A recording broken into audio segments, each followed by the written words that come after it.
Sunrise and streaming on crossroadstoday.com. Secretary of State Antony Blinken made a surprise visit to the occupied West Bank Sunday, where he met with Palestinian Authority President Mahmoud Abbas. And former President Trump is set to testify today in New York in the civil fraud trial brought against him by the New York Attorney General. Also, Tyson Foods voluntarily recalling its dino-shaped chicken nuggets after consumers reported finding small metal pieces in the patties. And it's going to be a warm next few days, but we've got some good news. That next cold front's making its way by Thursday. We're going to take a look at that and the weather coming up. C.J. Stroud breaking records on the Cowboys, trying to stage a late game comeback. I'll have that in sports. You're watching 25 News Now Sunrise. Good morning and thank you for joining us. I'm Carolina Astrain. And I'm Parker Cox. And today it's the 6th day of November 2023. The time is now 6:30 on our Monday morning, and it's National Saxophone Day. Fun day. Yeah, I love the saxophone. I've never played it myself. Oh yeah, very pretty instrument. Did you say your dad played the saxophone? Yes, actually my dad used to play saxophone when he was in high school, and I think a little bit in middle school as well, but I was a drummer. Ah, drummer. I'm also into the percussion. Oh yeah, percussion, drumline. I'm trying to pick up the piano again. Oh, piano's a lovely instrument as well. I love playing piano. That's right, Parker. You're also a fan of Claude Debussy. Like yes, a lot of classical music. Well, we want to be listening to some classical music today. That sunset over Port Lavaca is looking quite yes, beautiful. We're going to take another look at that here in a second, Carolina. But take a look at that sunset here in Victoria. Or that sunrise, Parker. Yeah, sunrise. I made that same mistake earlier. I said sunset. You know, I think it's the daylight savings time that's getting us to Carolina. Well, good morning, folks. If you're waking up this morning, it is, like I said, a little cool, but actually quite patchy fog out there. It's starting out in 62 this morning with a dew point of 61. That's what I was saying. Got that humidity up to 96%. So if you're on the road this morning, please be careful, as you might see some fog out there. If you take a look at those humidity values here, I guess I got to take this off by about an hour, but we're starting out here for most of the area here in the upper 90s for the upper 90s, like 95, 96, 97% for that humidity. So you might want to watch out on the roads if you see some patchy fog out there this morning.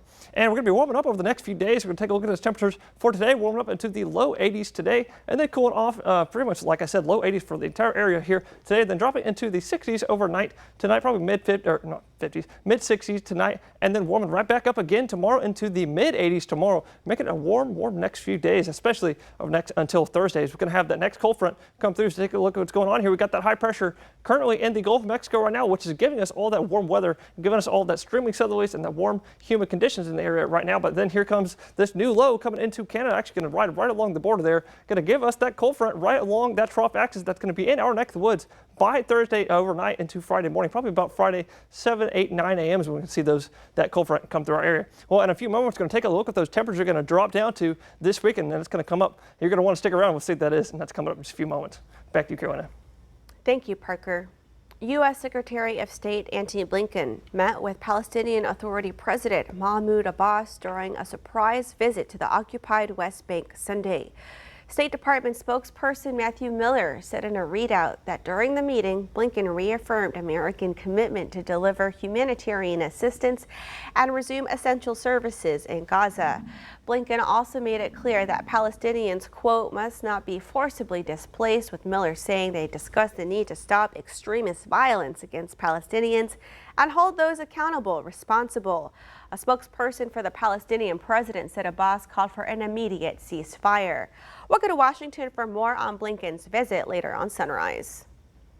Former President Donald Trump is expected to take the witness stand in his fraud trial today. It follows testimony last week from his two sons. His daughter Ivanka is scheduled to testify this Wednesday. Trump's legal woes do not seem to be hurting his campaign.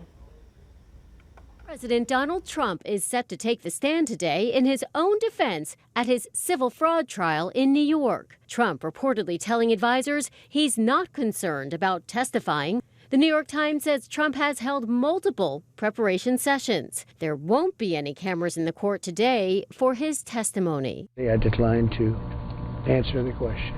During his deposition last year, Trump invoked the Fifth Amendment hundreds of times and read a statement attacking New York Attorney General Letitia James, who is expected to call him to the witness stand today. We cannot permit a renegade and out-of-control prosecutor to use this investigation as a means of advancing her political career. The judge already determined Trump overstated his net worth by as much as $2.2 billion. But now the Attorney General is seeking $250 million in damages and wants to prohibit Trump from doing business in New York. The more that the former president says and goes into, the more record he creates that can be used against him, frankly, in this case and potentially in the other cases that are pending against him. And remember, those other cases are criminal cases. Trump stormed out of court last month after the judge fined him $15,000 for twice violating a gag order. The case is unfolding with 1 year to go until Election Day.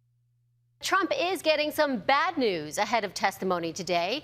The governor of Iowa is expected to endorse Ron DeSantis today, not Trump. Allison Cossack, ABC News, New York. Burglars have targeted another church in the El Campo area. The latest victim of the attacks is Allen Chapel African Methodist Episcopal Church in the 200 block of Palacios Street. No religious items were taken this time. The burglars reportedly took off with the church's air conditioner. That's from a report by the El Campo Leader News. The church was reportedly hit sometime between the afternoon of Sunday, October 22nd, and the morning of Sunday, October 28th. A woman is facing a charge of money laundering after she was found with over $46,000 during a traffic stop Friday morning. Authorities say the woman also had a pistol. They say they began to investigate after the woman appeared to be under suspicious circumstances during the traffic stop. It was during that investigation that the money and the gun were found. The woman was arrested and is facing a third-degree felony this morning. Tyson Foods voluntarily recalling nearly 30,000 pounds of dinosaur-shaped chicken nuggets due to the potential for small metal pieces in the product. The recall affects 29-ounce bags of fully cooked Fun Nuggets breaded in shaped chicken patties with a best if used by date of September 4th, 2024. The product was shipped to distributors in Alabama, California, Illinois, Kentucky, Michigan, Ohio, Tennessee, Virginia, and Wisconsin for further distribution to the retail level. The USDA urges consumers who may have these chicken nuggets in their freezer to throw them away or return them to the place of purchase. A victim of the mass shooting incident in Lewiston, Maine, was upgraded from critical to stable condition. All three patients who were being treated at Central Maine Medical Center are recovering from the incident, are now in a stable condition. The gunman in connection to the shooting, Robert Card, killed 18 people and wounded 13 more. Central Maine Medical Center assembled a team of over 10 surgeons and more than 100 other healthcare professionals on the night of the shootings. Leaders in Central Maine say they are grateful the surviving patients are being treated to continue to improve and get well. Remember to subscribe to our YouTube channel, Crossroads Today. Hit the like button and click the notification bell. The time is now 6:38 on our Monday morning. Here's a look at what's coming up on 25 News Now Sunrise.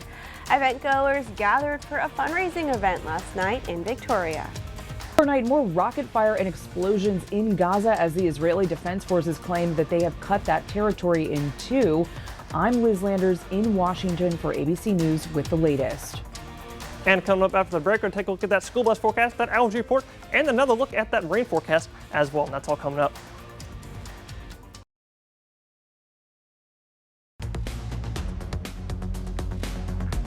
Well, good morning, Crossroads. If y'all waking up this morning, look at that beautiful sunset down in Port Lavaca right now. All this perfect, pretty little purple colors out there this morning. It's a little cool this morning, but not too bad. 66 is that morning temperature down in Port Lavaca right now. A little cloudy out there with a dew point of 65. They'll bring that humidity to a 96%. Make it a little patchy foggy out there this morning, so you might want to be careful if you're driving out on the roads this morning. You might see some fog.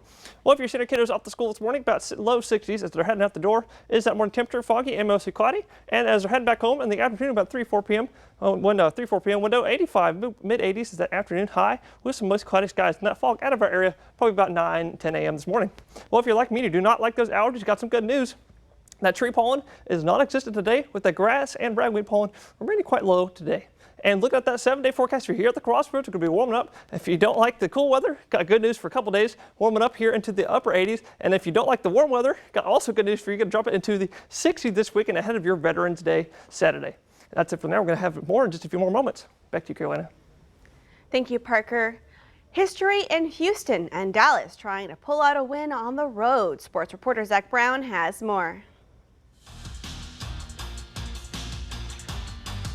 Well, we had an exciting NFL Sunday starting with the Texans and Buccaneers over in Houston. The Texans were trailing by 10 points to begin the second half, but C.J. Stroud going to hit Noah Brown on the first play of the drive, who stays in bounds. Houston touchdown to cut that lead down to just 4. But their kicker is out for the game. They can't get the 2-point conversion. Later in the third, C.J. Stroud hits Tank Dell for a score.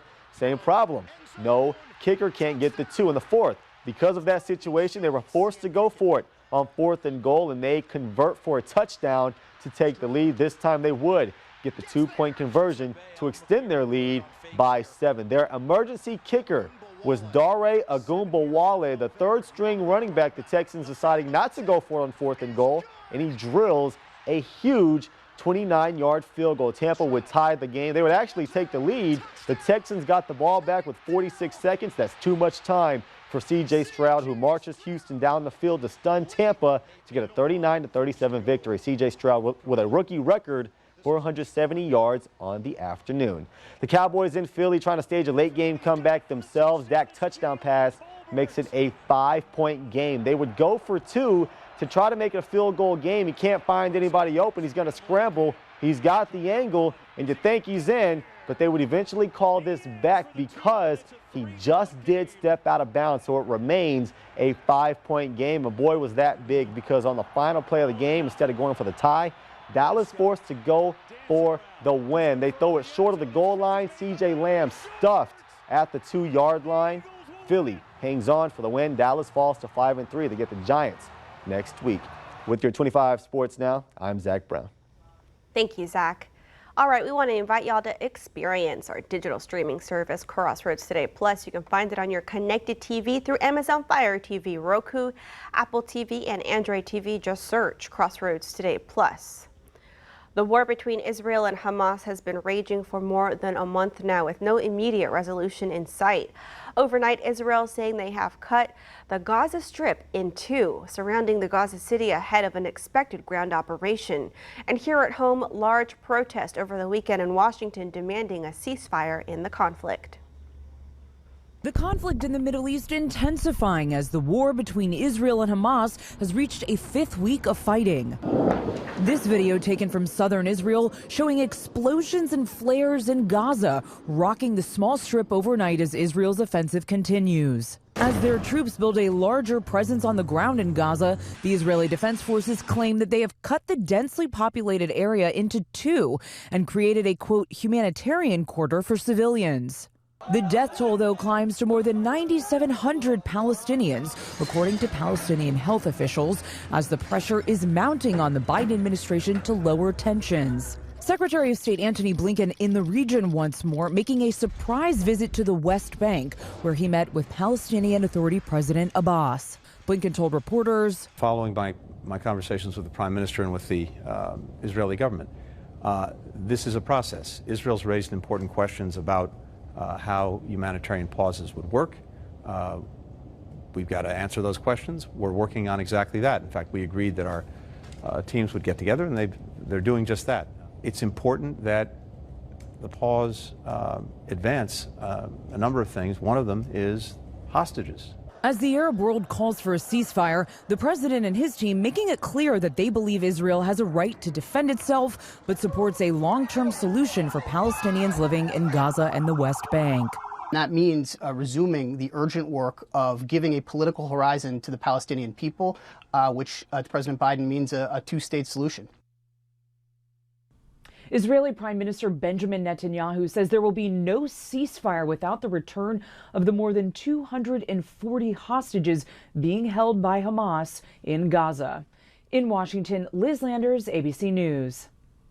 That leads us to your viewer poll. You can scan the QR code right there on your screen to take part. We ask you, do you support a ceasefire in the Israeli-Hamas conflict? Okay, let's take a look. 54% of you say yes, you do. And 46% of you say no, you do not. We want to keep hearing from you. Come to crossroadstoday.com/vote to take part in our viewer poll. Event goers gathered for a fundraising event last night at the Victoria Community Center. It was hosted by the Perpetual Help Home of Victoria. The event featured many local restaurants, and they provided samples of their food to visitors, and a number of vendors were also there ready to sell their crafts and clothing. Lisa Morales, Executive Director of the Perpetual Help Home, says last night's event was not only a fundraiser, but also a way to get the community to learn more about what the Perpetual Help Home does. The event I feel is really important because it's one of the only times that the public can come in and mingle with our ladies who are comfortable with being here and learning a little bit more about the shelter in person. If you or someone you know would like to know more about the Perpetual Help Home, visit perpetualhelphome.org or call 361-575-5335. The time is now 6:47 on our Monday morning. Still to come, Ford is planning to temporarily lay off more than 1,500 workers at its Louisville assembly plant.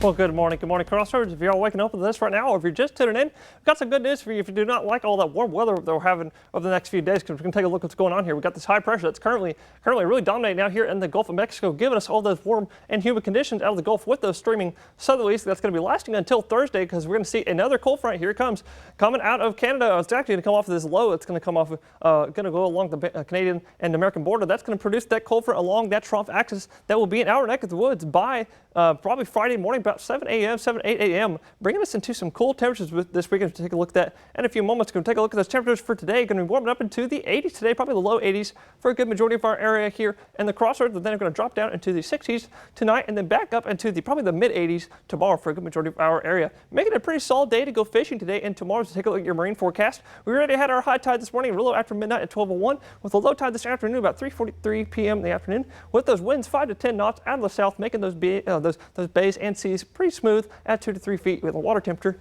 of 72 degrees. This is all out of Port Aransas. Coming up in just a few moments, we're going to take a look at those cool temperatures are going to cool down to after that cold front arrives, and that's coming up in just a few moments. Back to Carolina. Thank you, Parker. Ford is planning to temporarily lay off more than 1,500 workers at its Louisville assembly plant. News of the layoff was confirmed by United Auto Workers local president Todd Dunn. Dunn says the layoffs come as a residual effect of the recent 40-day strike resulting in pipeline issues with suppliers. While the Louisville assembly plant never joined the strike, 8,700 UAW members of the Kentucky truck plant in Louisville walked out on October 11th. A tentative agreement was reached between Ford and the UAW on October 25th. The layoffs are only expected to last a few weeks. Still to come on Sunrise, news to know before you go. Denver police are investigating a shooting that left 2 people dead.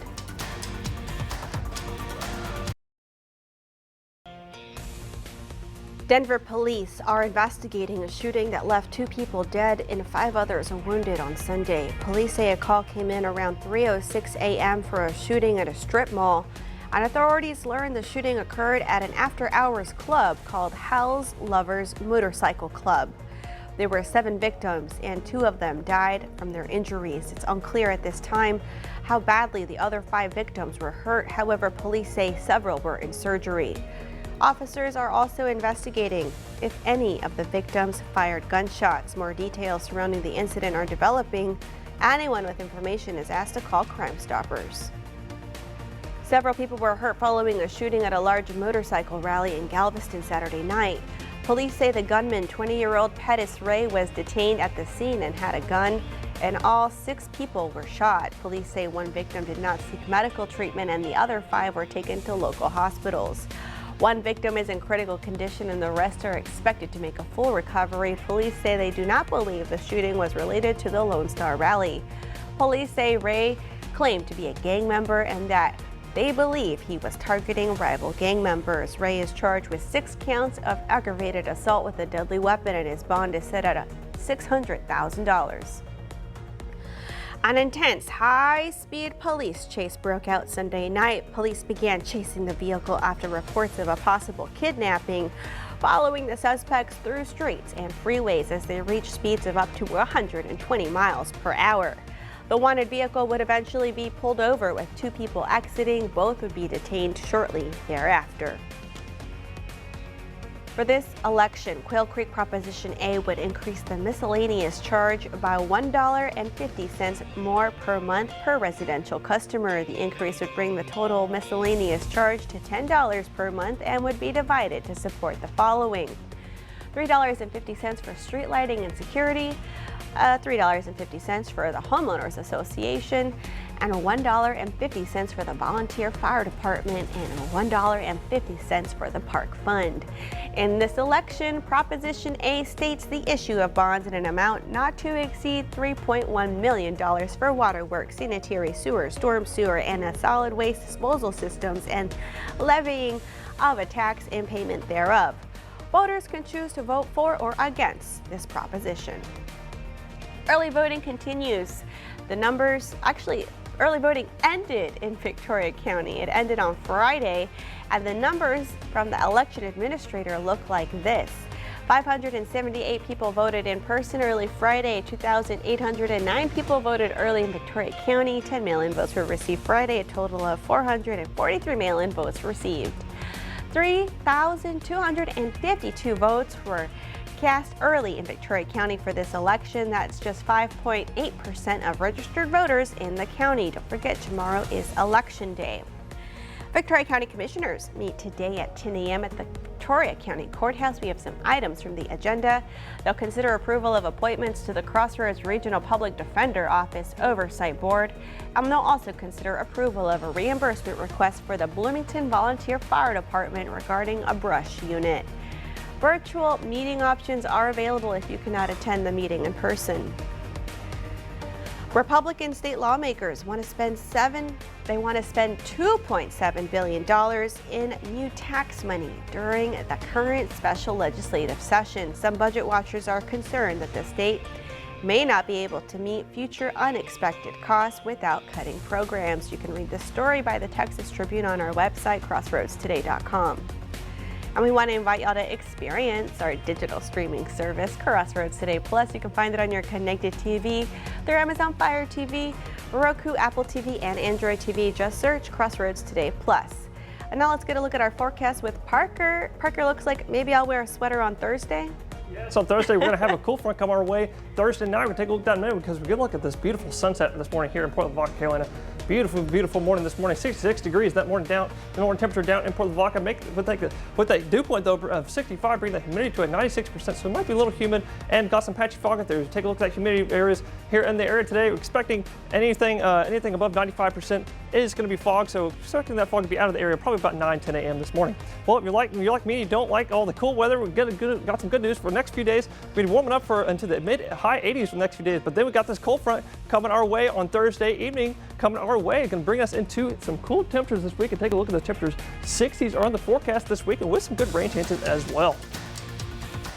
Wow, Parker, it looks like we're going to have some warm weather, some more bike weather for me. And we want to thank y'all for joining us. Remember to subscribe to our YouTube channel and join James, Don, Matt, Karina, and Gino today for 25 News Now at 6 and 10.